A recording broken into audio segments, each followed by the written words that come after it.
Essa é uma coisa muito importante para o cristianismo, né?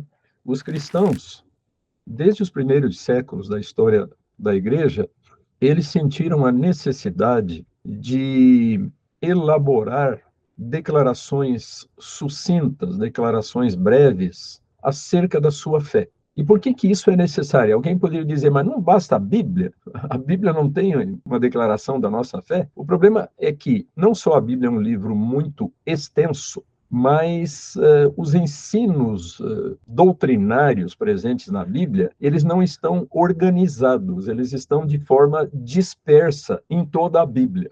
Né? Então, era necessária uma tarefa assim de organização dos dados bíblicos em torno dos grandes temas da fé cristã. Então, o que é que a Bíblia diz a respeito de Deus? O que é que a Bíblia diz a respeito do mundo, da criação? O que é que a Bíblia diz a respeito de Jesus Cristo, do Espírito Santo, da salvação? O que é que a Bíblia diz a respeito da igreja, dos sacramentos e assim por diante? Então, era preciso fazer todo um trabalho de organização desse material bíblico e de apresentação desse material ou desse conteúdo de uma maneira didática, de uma maneira objetiva e de uma maneira sintética, para que as pessoas pudessem compreender melhor essas grandes verdades da fé cristã, que nós chamamos de doutrinas, não é?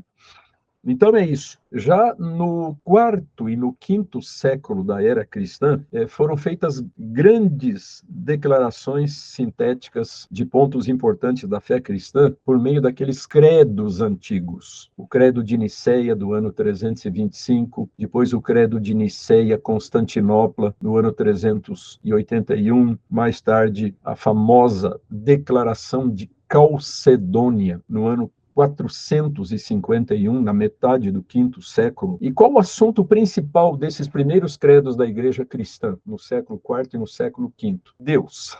Com certeza, né? O ser de Deus e as obras de Deus são a verdade cristã mais importante. Não existe doutrina mais importante do que essa, a doutrina de Deus. E o resultado foi, então, a elaboração da doutrina da Trindade, né?